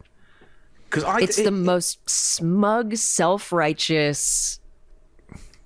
It's so bad. It's for me. It's weird though to have an ego trip in your writing when all you're doing is bastardizing someone else's work, which in itself was a bastardized selection of other old texts and adventure stories anyway. So you're just using it as a conduit for your own arrogance, right? It's got to be that. That's correct. That's exactly what it is. Right on the money. Yep, you got it. So you And don't it have was to read the written rest of like it. 2010, 2015, and so it's rife with the kind of like Ready Player One, self-satisfied, like the hero is just a nerd knowing all of the right stuff, and there's so many like references to Dungeons and Dragons and Star Wars. And Oh no. The one question I wish it would answer, and it's been kind of equivocating on this, is has Harry Potter read Gödel, Escher, Bach, and Eternal Golden Braid? Why won't he just say it? Why won't he mention the book occasionally? I don't get it. He really loves dropping that one. An 11-year-old, by the way, I love who it. Yes. anyway, we'll talk about it on what is likely going to be a two-parter. But Paul, I'll say this now because there's a quote from it. Rich, you're also editing this. Cut this out because it's a spoiler. Okay. The first interaction that Harry has with Draco Malfoy, in it, Draco drops the line in regards to Luna Lovegood. Once I'm old enough. Whoa. Wow. I think now we should move on to segments. Okay. Yeah. I mean, that is the segue I wanted to do, to move into the segments that you have. That's I right. thought, very, Yeah. very smooth work, Brian. Now, our first segment here, brand new segment, actually on the show, new for this year. We've been doing the show for over 5 years now and wanted to mix it up a little bit. So I myself created a new segment, which is our chance to talk about some pop culture that we've been experiencing. The name of this segment, again, which I made up, is What's Poppin'? And you get to talk about whatever you like, a movie, a book, a video game, something you've been enjoying recently. And once again, the name of the segment, which I invented by myself, is dear. What's Pop? But yes. Is that it? Is that Nope. the intro? No. Is that what you're sticking you said, with? You said, "Oh dear," like you had something to say. No. so I- That was it. It was guttural. It just came out. Mm-hmm. It was like, think of it as like my soul yawning. It was Yeah. that kind of thing. Well, I do endeavor with my art to create a reaction. Now, what that reaction is up to the individual experiencing it. Maybe No art the is bad. listener of this podcast will have a different reaction than you did. Maybe it'll be exactly the same. Maybe they'll even do it at the same time, and then feel some small degree, of simpatico. Feeling I think is the word I'm lightheaded. looking for with you. So I don't I've think got I this said this weird yet. malaise going on right now, and I can't quite put my finger on where it started. No, it's pronounced mayonnaise. Oh, sorry. Mayonnaise, yes. Sorry. Mayonnaise, malaise. yes. That'll be I your... like that. Malaise is the mayonnaise I offer to miladies. Oh, Oh my God. this is a Malaise. sore. This is With a a rough tip- a ride for little- Gannon. This what time That's out. Tip right. the- That is what I say when I offer mayonnaise to a comely young lass. Malaise. No matter how much you dress it up like ye olde medieval Britain, it's still massively creepy. In fact, it's more creepy when you decide to become like Friar Tuck with it. That's when it gets all gross for me. I'd much rather you just give that raw sexuality you do on a normal daily basis. Yeah, well, I do. I'm looking forward to Friar tucking into a big vat of mayonnaise. Anyway, the name of the segment is What's Poppin', and the theme song goes here. What's poppin'? What's poppin'? Layden, what's poppin'? What's poppin' for me is, I've been on my Stephen King reread spree, and I didn't write anything else down because I sit in a box and I don't do anything. And also, we've been recording a lot, so I've burned all of my things. But I reread 11/22/63, which I have not read in a long time. It's a good one. Is that the JFK It's one? really great. It is Yes. the JFK Okay. one. I find that one delightful and very sweet. I think there's a bit sweet. in the middle where it really drags, but like God, I love when King goes full sentimental. It feels great. Yep. When he goes yeah. back at the end and she doesn't, it's a good moment. Yeah, no, it kills me. It's really great. I think there's just such a beautiful, King doesn't always stick the landing, but I think on that one he sticks it pretty hard. Yep. So yeah, that's what's popping for me. I've Go never off, read King. any Stephen King. That's surprising to me. Just never had. Have I? No, I don't think I ever have. And it's not like out of some like political stance or anything. It's I don't know. I've never felt compelled. If you like reading, I love about him that the books are so accessible. Yeah. And they're fun. They're fast. You just they are fast. Whip through them. Yeah. If you started with 2, Misery and Pet Cemetery are short, sweet, and some of his best. They're really good. Yeah, I was thinking of dipping into his short story collections because maybe that's a nice in for me because my attention span is absolutely shot the older I get. So I get it. Maybe that's where I start. Yeah. Those are fun. That's not a bad option. Have you read The Jaunt? No. Leighton that rings loves a The bell. 'Cause I Jaunt. think a friend of mine spoke about that. That's one of my favorite Stephen King stories, and it's really short. Okay, all right. Because my frame of reference for Stephen King is always, what do I like most? I like CheapShow most. I watch that a lot. And then I'm mostly exposed to him through cinema. So for me, it's like when people say, oh, what's your favourite Stephen King? I just say The Mist. I love Darabont's The Mist. And then people say, what about The Shining? And I go, I do not like The Shining. And then people get all uppity with me about it. And I go, I just don't like it. Mm-hmm. I think that I've not seen the miniseries, but I understand why Stephen King has said that he doesn't feel like he likes the miniseries more than the movie because I think I really loved the book, and I think the book gets a lot deeper into stuff that the Kubrick movie doesn't necessarily. I think it's a great book about child abuse and alcoholism and how a child experiences abuse. Okay.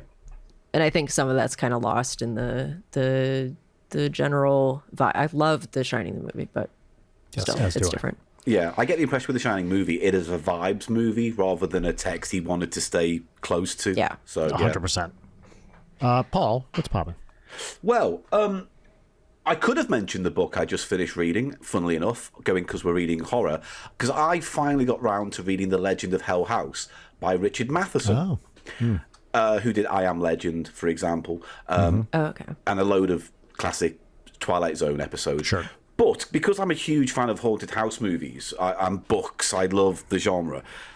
It was the one that I hadn't read, and there was a film of it in the 70s, I seem to think, with Roddy McDowall in, and I'm trying to get hold of that. So I thought, all right, I'm just going to read this, because I'd be interested to see what Richard Matheson's take on a haunted house film is. And the answer is, oh, what a weird book that a man shouldn't have really written. It's Why? like it's Okay. hard to, it's really hard to explain because the ideas in the book are really good, but the way it's the only way I can describe it is it feels like he sat down to write it for an hour a day, and then as soon as he got up, he just left and came back because so many chapters feel like he's using the same thought over and over as if it's the first time he said it. But actually, the number of times someone in the book says a certain phrase or someone, their neck snaps back in surprise, and these little phrases that roll off, it kind of comes across a bit amateurish at times. But as a horror story, it's kind of weird. It's about this guy who was into debauchery. And so he purposely built a house for torture and murder and debasement. Yes. Yes. It sounds like we're describing your studio. Don't have a basement. But yeah. Yeah, there it is. Yep. That one. So it's about this house that was built for evil. And so these ghost hunters go to the place to try and see if there's evidence of the afterlife because a rich millionaire pays them to spend this time there. And so there's a lot of a clash of science versus psychic powers, but also an incredible amount of sexual abuse in the book that really took me by surprise. There's one psychic character who goes through so much misery that it's just not fun to read. And then at the end you go, oh, the book did a dirty on all the characters and none of it matters the end. So it was kind of one of those books that I'm glad I read, but I'd be interested to see what the film does, because there were certain things in the book I was like, they couldn't have done this in the movie. It's just not possible, maybe practically, and also morally. I don't think you can film that. So I'm interested to see what that 70s You've completely film is. sold me on it. Yes, I just bought it. Leighton obviously just is going to run to experience this right away. It has got some great ideas in, but it's also got this inertia where you can feel it's padding its time until it wants to do the big finale, and it's set up in the run up to Christmas. So every day is like 23rd, 24th, Christmas Eve, blah blah blah blah blah. So it's got that time frame on it, but I don't know. It's like full of great ideas that just kind of feel amateurishly slapped together, which, considering I'm calling Richard Matheson that, maybe shows you that my opinions aren't worth it. I do really love I Am Legend, even though it's the type of story that I typically do not go for at all. But it was nice reading it after seeing the movie when it came out and just being like, this sucks. Yeah. It's funny because the Vincent Price film, The Last Man on Earth, which is basically based on the same text, it's far better. It's far more close. It's close to the book, because the whole point of the book is that people forget what the whole I Am Legend means, and they just turn it into a zombie apocalypse like Amiga Man and stuff. But yeah, it is what it is. I think I would recommend I don't know, this is just like a good horror book that I don't see anybody talk about, but it's called Suffer the Children, and I forget who the author is, but it's very much in the I Am Legend zone. But the idea is that every child on Earth suddenly dies, and it's like the very real aftermath of what that would look like. Oh, right. But then they start coming back to life, and the idea of what you have to do to keep them alive, because they demand blood. Delightful isn't the word. It's horrible and extremely depressing. But I've reread it many times just because it's a treat. All right, treat isn't the word. Jesus Christ. No, I do get what you mean, because sometimes there are certain texts or songs or films you go back to which are your comfort foods, or you like them, but they're a bad time situation. Yeah. It's mastery. Yeah. It's why I listen to Be Here Now by Oasis every now and then, because I hate myself. Well, Brian. Yes. What's poppin'? Mine is on the opposite end of the spectrum. It's a cute, funny animated film. It's called The Big Bad Fox and Other Tales. It's from 2017. I think it's originally French or maybe Belgian, but the version we saw was all British actors, and it is just 3 little half-hour-ish stories about funny farm animals, and I thought it was generally just delightful and fun. We watched it as a family, and it is framed as a bunch of animals putting on a little stage play, and it's extremely cute and funny, and I thought it was great. So I like the polar opposites of you and I talking about, top, horror books, and then we just flop gently over to this lovely fox story and the little kiddies doing plays. It's nice. Yes, and it's the yin very and yang of it all. Yep, it's very it's kind of wry in that Britishy sort of way. I thought it was great. I thought it was really fun. As a side note, I am watching the new series of Poker Face, and I love that. So that's another good one. I've been meaning to start it. I really, really liked season 1. Although I have noticed now there is a massive flaw in it, and I think it's just too short. I think it needs an extra 15 minutes per episode, because I love the setup. I love when you see the murder happen, and then it recontextualizes it when you see where Charlie is within all the cases. But then by the time it comes to the let's solve this bit, it literally hurdles past to that moment. And that's kind of like, I kind of want just 10 more minutes of character work and interaction, and maybe more subtle clue dropping than, everything's set up, here's the big clue, let's race to the end. It's like just 10 more minutes. Spoken as a man who loves Columbo. Oh yeah, baby. Where some of those episodes, as we have discussed, are so padded that you're like, all right, this needed to be. I get it's a movie, blah blah blah, but But that was NBC's fault, wasn't it? Because they were like, this show's successful, we can give it more ad space. Quickly, find 12 more minutes of show right now. But it's finished. No, go ahead and film 12 more minutes. What if he lost a hat? Let's have him look around for his hat. No, they have done that. They have done, famously, there was one episode with John Cassavetes where they were brought back the to find conductor one, right? Yeah. A 2 Day in Black, I think it's called.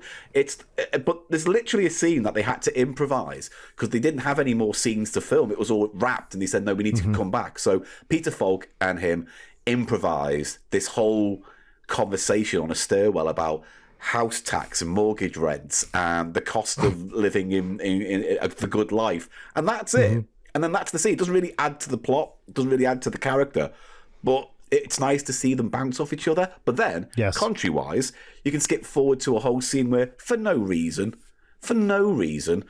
Columbo just plays a tuba to a group of kids for like a good solid 4 minutes. That's what I want out of a TV show, though. That's all I want. Watch Peter Falk play the tuba? Fuck yeah. Yeah, I'll watch Peter Falk do anything. Fuck it. True that. All right. Now it is time for a final... Our final moments, judging by the sound of that. Yeah. Thwomp. Face plant into the mic. What were her last words? Now it's time for our final slam. All right, now it's time for our final segment, which is 3 parts gratitude exercise, 1 part petty grousing. The name of the segment is called Peaches and Lemons, and the theme song goes right here. Peaches and Lemons. Peaches and Lemons. What an excellent theme song composed by our very own Brian Wecht. Are you good at music, Brian?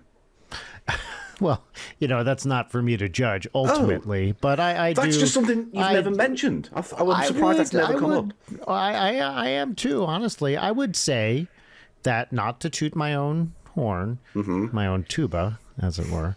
Your own sax. I do possess a certain facility with the musical arts. Oh, fine. No, it's just you don't enjoy seem my the type. work. No, I understand that.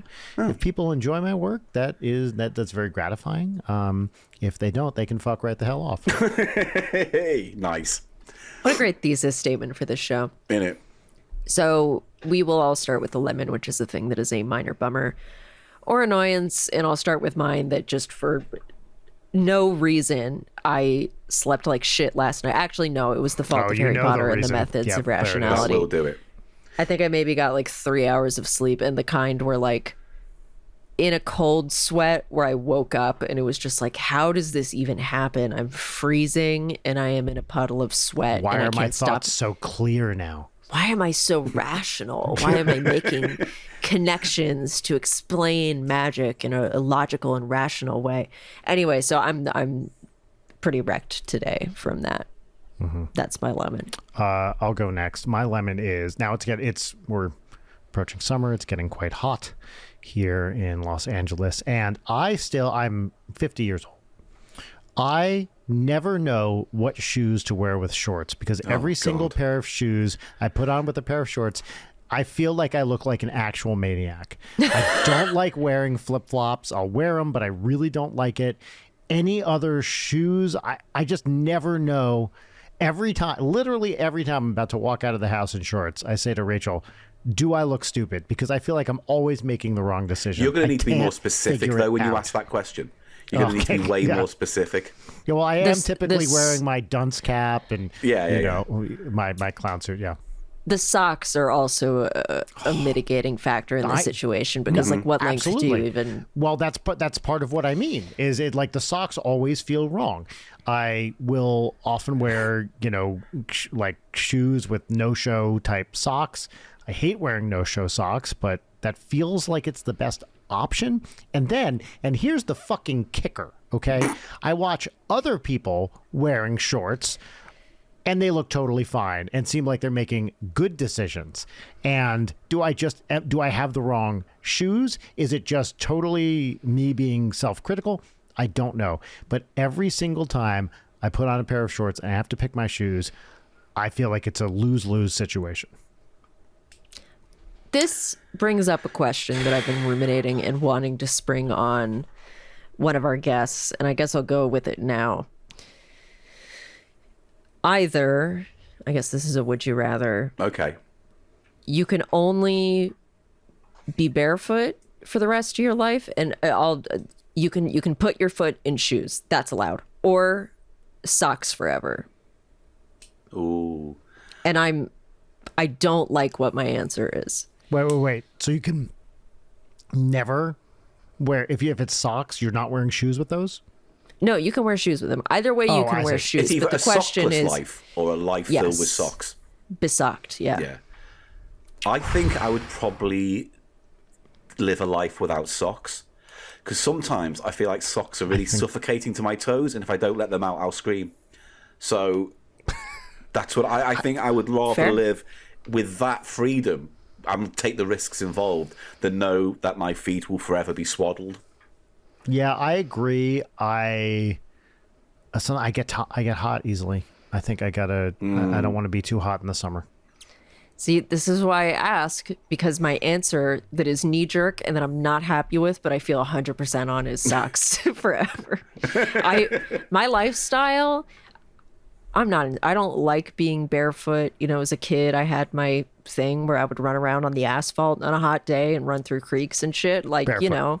Yeah, got it out of my system. Now, I am so uncomfortable when I'm not in socks. I generally am too, actually. If it's barefootless, then you gotta, when you wear sneakers or boots, no sock. Oh, that's a good point, is because if you're gonna like exercise and stuff, that's terrible without socks. Terrible. Yeah. And then there's the question of like, if you go to the beach or into the ocean, that would lock you into wearing socks. But then you could put like water shoes on top of them, and like wet socks, terrible feeling. That's a get out clause. You've got to commit to socks. It's got to be socks all the way. There can't be variants. You can't say, "Oh no, I've got my latex socks now for walking on the beach." I'm sorry. Okay. You pick the bed and you sleep in it. Yeah. But at least I'm sleeping in it with my socks on, which I prefer. There you go. And that's all that matters, to stay true to what you need and what you think you deserve. That's true. What's your lemon, Paul? I believe. I mean, this. Please make sure I don't go on a rant about this for too long. But now that I've finished my book, and that's a whole conversation we're not having right now, but it's in my inbox, and I've been waiting to read it. And you also know the story around what's going on with the book. Yes. But I decided, now that the book's kind of done, and I'm not planning on touching it again for a while until editors or whatever, I kind of feel I can go back to the ghost hunting community and see what's going on. So I decided to start watching a bunch of paranormal channels, top 5 ghost hunting things, ghost hunting groups and debunking channels. And my lemon is every single bellend who dares call themselves a ghost hunter and releases footage and content on YouTube, specifically that platform, to generate audiences, because they are the most amoral, pathetic, useless, anti-educational attention seekers I think humanity can and probably should get rid of when the revolution comes. Sounds about right. I can't argue with it. There's a brand of just YouTube slop, no matter if it's ghost hunting or true crime or anything else, where it's just like, what the fuck are we even doing? Like, this was designed to get clicks. This is actively making my life worse witnessing it. You are wasting precious seconds of my time. But it's kind of crazy, because I've always said, when it comes to ghost hunting, it's not so much about whether someone's faking something or not. Because you can throw a stone into the paranormal community and you'll hit a faker without even trying. But it's more that, how moral is that person doing what they're doing? And if you're just running around in a house going, oh, ghosts, and faking things being pushed over or whatever, that's fine. But if you go to, like, someone's property and you say you're a ghost hunter, and you go, oh, I'll come to your house because you're concerned about noises in your house and your 5-year-old child gets scared at night. And then that person turns up and goes, oh, yeah, no, I can feel there's a demon here. He killed kids in the 1970s and he was never caught. I'm right here. And then they go, oh, it's 5 a.m. Bye, everyone. Like, everyone stop filming. And then they go. And then you leave that kind or even worse, you insert yourself into a true tragedy, where I've seen ghost hunting channels go to murder victims' houses and speak with a psychic to a murdered person and puts words in their mouth. So immoral. I was literally pulling my hair out watching channels like Twin Paranormal, which may be the most insufferable idiots I've ever, or Project Fear, which also make me want to pull my teeth out with a butter knife. Okay, I'll have to check those out and get angry. Everybody needs a little recreational hatred. Super easy to get angry with those guys.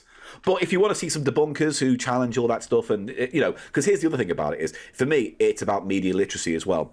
And when people are coming to the YouTubes, like an old man, I say that, when they're coming to the YouTubes and they're seeing stuff presented as real footage, and these people are telling themselves that they're in real danger doing this, and they're believing it, that I think is a detriment to education. And so these debunkers often go out of their way to show how these things are edited, what they're doing wrong, the morals of the whole situation. So there are people like Side-Eye Guy, The Shape, Beardo Gets Scared, who are really good debunkers who talk about things and break everything down. So something to keep an eye out for if you fancy, like me, wasting your time studying something you don't believe in, but you do it all the same.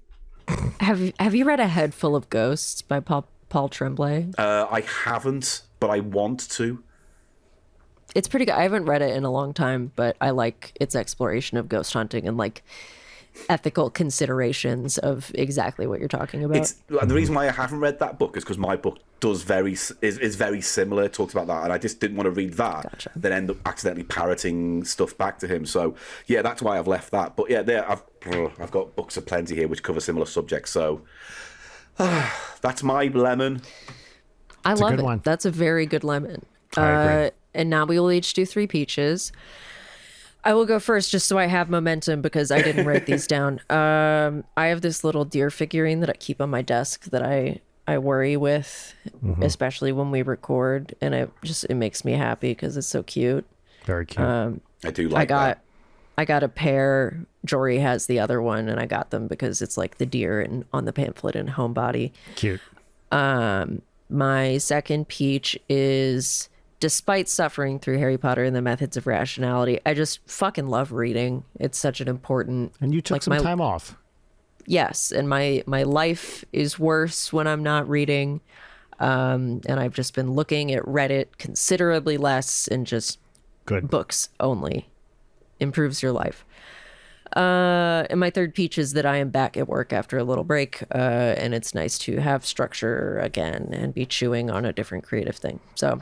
Yeah, peaches, great. Done. Yeah. Paul, do you want to hit us with 3 peaches? Well, I was going to talk about my award, so we've done that because that's a peach. So instead, I'll talk about how my Ghostbusters pinboard's coming along, which is great. So I've got all my Ghostbusters pin badges. It's beautiful. Thank you. I try and go for pin badges that are kind of not the obvious ones or rarer or weird. Like, for instance, this one, which looks like a lunchbox, Real Ghostbusters, actually has a little flap that comes down so you can see. That's cool. That's so cute. Very cute. So anyway, I spend a lot of time on eBay and a lot of money buying pin badges. I don't get out much, but that is something I enjoy, and this is one of my favorite. It honestly brings me joy.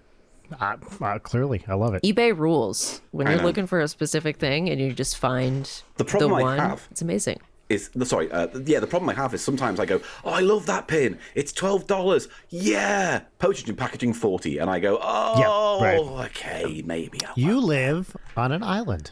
I do. It's not my fault. I've tried not to for the longest time, but it's never really panned out. What else? Did I tell you? Okay, so does that count as 1 then, or are you going to count the award in? No, that's 1. That's 1. Okay, so if you want it to be 2, we can count it as 2. Whatever you like. Because I know what my second one's going to be quite quickly. Great. I collect rare board games, because I have storage and board games, and I'm launching a new YouTube channel called The League of Extraordinary Board Games, where me and a few others sit down and we play board games for kids, basically. So we put the first episode is like Sonic the Hedgehog 3D action game, which is this cardboard weird monstrosity with different levels and flinging things. But I got this recently, which I wanted when I was a kid, and I never got it. And then I saw it on eBay, and it was dirt cheap, and so it is called... Oh, hang on. It's all falling apart. It is Name That Tune, based on the ITV TV show of the 1970s and 80s. Look at this. So, Name That Tune. You might have had a show similar in America, but basically... it was called Name That Tune, yeah. Oh, was it? Yeah. Because there was also a spin-off, because it started off on radio in America, I think, and then it became a TV show later on.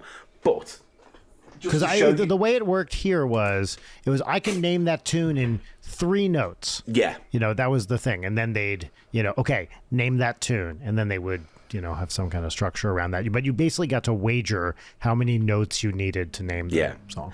So I saw this, I bought it, and it came, and it's just aesthetically, I love this thing. It's just this big piece of white Fisher-Price type plastic with big buttons on. I don't know if I've put batteries in. No, I've taken them out. But this thing makes a hell of a noise when you turn it on. All the buttons flash, great big 70s chunky thing. I'll name that in 7 or 8. Yeah. It obviously doesn't do anything exciting because all the songs that it plays are all in the public domain. So it's things like, or When the Saints Come Marching In, or Three Blind Mice. But we played it on Cheap Show recently, and it was just like, aesthetically, I love it. Owning it now, I love it, and it looks great on a shelf next to all the other stuff a 47-year-old man shouldn't own. It's perfect. No, you should. Yeah. And so my third thing is, this is another Cheap Show pimp, basically, so I'm folding this in. But for years, Cheap Show has always wanted to do something more musical. I've wanted to do a Cheap Show musical in the past. When we do live shows, we always do a musical moment because it scratches that part of my brain that wants to do something musical or showmany. And so, for episode 450 and our 10th year, we're releasing a Cheap Show album, which has songs and sketches and clips from the last 10 years. And I know we've mentioned this before, but we worked with a guy called Noiseland on the album. Yep. And Very talented. He's a super talented guy. He's worked with Red Letter Media on an album called Red Letter Melodies, where, he takes stuff they say in the episode and then he makes them into dance tracks and stuff. And he did that for us over the last few years. And I thought, well, we've got enough of these now. Let's turn it into an album and we can record little bits to go in between the tracks that introduce it. And we have a little mini narrative. And then we also do a thing called Your Envision, where our listeners send in. I know. Yeah, because you've been a judge. You've heard what we get sent. Where people send in music to our show, and then we get our celebrity guests to judge these songs. We make pop videos for them, and we have a laugh. But it's one of the most stressful things we do, so I only do it every 2 years because it kills me. So we're going to put all the winners on that and we've got a few exclusive tracks. And so we finally put it together. And we uploaded it to a company called Diggers Factory. And basically the idea is once you cross a certain number of pre-sales, it's good to go. And so I posted, I think we need to get 200. And then I posted it last night to our audience and Patreon and stuff and went, here you go, Cheap Show album, surprise, here's what we're doing to celebrate. And within like 2 hours, we'd crossed that threshold. Amazing. So for us, with our audience... that's great. It's great. I'm super, really genuinely proud of it because Noiseland's tracks are all fantastic.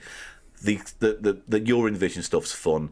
There's characters. Again, it's just something we all want to do and have a physical thing that we can have. That when I'm 70, I can go back and say, my dumb podcast did this. So that's that. And then because I'm a nerd, I'm going to do a very limited mini disc edition of it because I want a mini disc version. And so, certain people have gotten in touch and say, can I have a mini disc version? So, we're going to make one of those. So that's my other peach because it's something I wanted to do for years and we're doing it now. I love it. Yeah, congratulations. Thank you. It's a lot of fun. And now I feel like I'm award-winning, I'm a successful music producer, and sexy man. Well, I was going to say, and a stone cold fox. Well, yeah. Also. Yeah, stone cold fox. I don't know if I'd go that far. Maybe like cuddly stone warm old stoat. Fox? Yeah. I'm more of a stoat. Otter at best. Well, it's my turn. Peaches. It is my turn for Peaches. Peach number 1, going back on tour. Excited to be back on tour. NSP shows, Ninja Brian shows, all sorts of fun stuff. So looking forward to getting back out on the road. And it'll be about a month total, and then I'm kind of done with the bulk of touring for the year, which is great. Peach number 2, today is Audrey's 11th birthday. Oh, send them my love. I will. And we are going out for birthday sushi tonight at one of our favorite local places, and that's going to be great. And peach number 3, Paul, another reason I was thinking about you recently is while I was away over the last couple of days, I was at a conference, and I called home, I FaceTimed home, and Audrey said, Daddy, look at this. and she bust out the 3D Tetris that you got her. Oh, yeah, cool. Paul, and shipped her from after Paul stayed with us last fall. He sent a little care package over, and in it was this kind of 3D Tetris puzzle, a thing that she still takes out and plays with. Cool. You know, even 6 months later, which is not nothing at that age. And I thought, what a lovely reminder of a dear friend. And that's one of the many, many reasons we had you back on the show. So my peach is just Paul Gannon, who's the best. Oh, I mean, you can't see, but I am touching myself right now. So No. thank you very much for that. I mean, Aren't we all?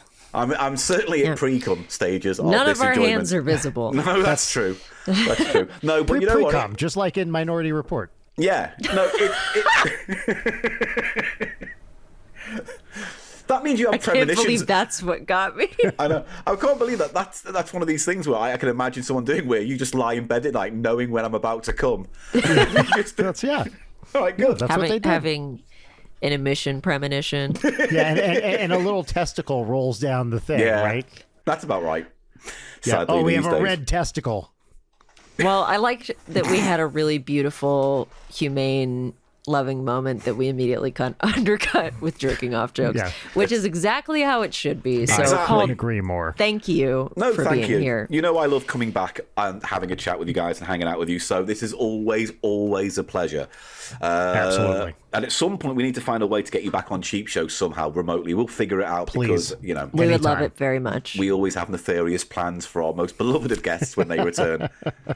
I will occasionally watch the Is It Mayo that we did while we were here, and Yeah. He's getting off watch on it. Eli choke on well. the horrible things I was doing to his face.